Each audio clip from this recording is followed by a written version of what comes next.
बिहार भारत का इकलौता एक ऐसा राज्य है जहां पर हर साल बाढ़ आती है, जहां पर हर साल लोगों को अपनी खेती, घर और जानवरों को पानी में डूबता हुआ देखना पड़ता है। 4 गो 5 गो बकरी रे सब बाहर लोगों को अपने घर और जमीन को छोड़ करके कहीं और जाना पड़ता है।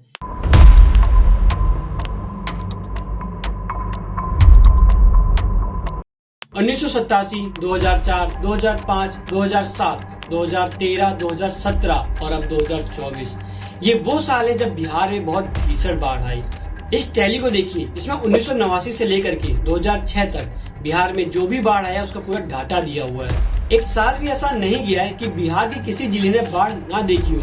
लेकिन सोचने वाली बात यह है कि आखिर बिहार में हर साल बाढ़ आती क्यों है, इसके पीछे का कारण क्या है। चलिए समझते कि आखिर बाढ़ होता क्या है। मान लीजिए एक बाथ टब है, उसमें आप पानी भरते जा रहे हैं। एक समय ऐसा आएगा कि उस बाथ टब का पानी अनकंट्रोल होकर इधर उधर गिरने लगेगा। कुछ बाढ़ में भी ऐसा ही होता है। जब बारिश का पानी नदियों में भरने लगता है तो पानी थोड़ा बहुत इधर उधर होता है, वो भी अनकंट्रोल फॉर्म में। उसी को हम बाढ़ कह देते हैं। और देखो, उसी नदी से हम बाढ़ का 2 गुना या 4 गुना पानी निकाल सकते हैं, वो भी कंट्रोल फॉर्म में। अब यहाँ पे सवाल आता है कि बिहार में ही क्यों बाढ़ आती है, कि भारत के और भी स्टेट में नदियां हैं, वहाँ भी बारिश होती है, तो वहाँ पे अनकंट्रोल फॉर्म में पानी क्यों नहीं फैलता है। इसको समझने के लिए हमें पहले बिहार की जियोग्राफी को देखना पड़ेगा। देखिए, बिहार के उत्तर साइड यानी नॉर्थ साइड में नेपाल आता है, जो कि पूरी तरह एक माउंटेन इलाका है। वहीं पे बिहार के साउथ साइड में झारखंड आता है, जो कि पूरी तरह एक पठार वाला इलाका है। बोला जाए तो बिहार के मेन लैंड से थोड़ा वो ऊंचाई पे है। उत्तर प्रदेश तो बिहार से ऊंचे इलाके में है ही। मतलब बिहार को एक ऐसा स्टेट मान लो जहाँ पर तीनों साइड से पानी आ सकता है और इसके मिड से गंगा भी बहती है। इसी वजह से जब भी बहुत बारिश होती है तो इन तीनों जगहों का पानी बिहार में आ जाता है और बाढ़ जैसे हालात बन जाते हैं। और सिर्फ यही रीजन नहीं है बाढ़ आने का या लोगों की प्रॉब्लम का, एक और सबसे बड़ी प्रॉब्लम है। अगर उसको सॉल्व कर लिया तो शायद हम बाढ़ को तो नहीं रोक सकते, लेकिन लोगों की जान जरूर बचा सकते हैं। और वो प्रॉब्लम है बिहार की करप्ट गवर्नमेंट, वहाँ के घूसखोर मंत्री, जिनके हाथ में बिहार को बाढ़ से बचाने की जिम्मेदारी है। एक बात को समझो, एक ही चीज बिहार के लोगों की हर साल प्रॉब्लम बनती है, तो क्या हम उसे ठीक नहीं कर सकते। जिस तरह एक बच्चा एक बार गलती करता है, 2 बार गलती करता है, तीसरी बार तो वो सुधर जाता है ना, तो क्या बिहार में बाढ़ को रोक नहीं सकते। लेकिन बिहार में करोड़ों की लागत से बने पुल बह जाते हैं, सड़कें गायब हो जाती है, हर साल बाढ़ आ जाता है।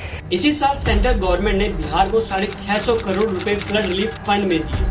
आपको क्या लगता है, क्या ये सारे पैसे उन पीड़ित तक पहुंचे होंगे जिनका घर इस बाढ़ में बह गया, जिनके सारे जानवर इस बाढ़ में मर गए, या जिनकी पूरी खेती बर्बाद हो गई? नहीं ना। चलिए एक एग्जाम्पल से समझाता हूँ। मान लीजिए सेंट्रल गवर्नमेंट की तरफ से एक पीड़ित को 1000 रुपए देने के लिए आया, तो उस पीड़ित तक सिर्फ 10 रुपए पहुँचते हैं।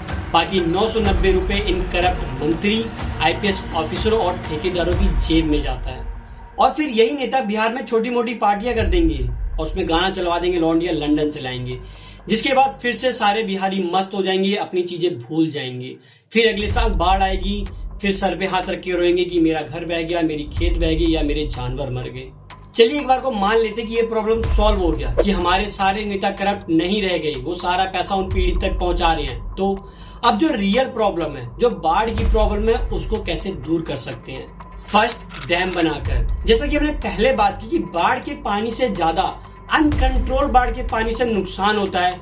अगर हम इसको रोक लें और एक कंट्रोल फॉर्म में मैनेज करें तो बाढ़ के भीषण परिणाम से हम बच सकते हैं। सेकंड, नदियों किनारे एम्बैंकमेंट बनाकर। एम्बैंकमेंट का मतलब समझो, मान लीजिए एक बगीचा है और उसको सुरक्षित करने के लिए आपने उसके चारों तरफ एक दीवार बना दी है। सेम उसी तरह नदियों की कुछ दूरी पर हम रोड़ी और पत्थर का एक दीवार बना देते हैं, ताकि जब भी नदी में पानी बढ़े तो वो मिट्टी को जिस तरह काट देता है, वो उन पत्थरों को नहीं काट पाएगा, जिससे बाढ़ के चांसेस थोड़े से कम हो जाते हैं। बस जो हमारे नेता लोग हैं उस दीवार को मिट्टी का ही ना बनवा दें। थर्ड, रिफॉरेस्टेशन यानी पेड़ लगा करके। अब आप बोलेंगे कि पेड़ लगाने से बाढ़ को कैसे रोक सकते हैं। अगर आपने 7th या 8th क्लास में भी साइंस ध्यान से पढ़ा हो तो आपको पता होगा कि पेड़ जो होते हैं वो मिट्टी को पकड़ के रखते हैं, तो कभी भी बाढ़ जैसे हालात होंगे तो वो नदियों का पानी उन मिट्टी को काट नहीं पाएगा। क्यों? क्योंकि जितने ज्यादा पेड़ होंगे वो मिट्टी को पकड़ के रखेंगे, जिससे सॉइल इरोजन यानी भूस्खलन जैसे भी चांसेस कम हो जाते हैं। आई होप आपको इस वीडियो में समझ आ गया होगा कि बिहार में हर साल बाढ़ क्यों आती है। अगर आपको इस वीडियो से थोड़ी सी भी वैल्यू मिली है या आपको बिहार के बाढ़ के पीछे का कारण जानने को मिला है तो वीडियो को लाइक और चैनल को सब्सक्राइब जरूर कर लें।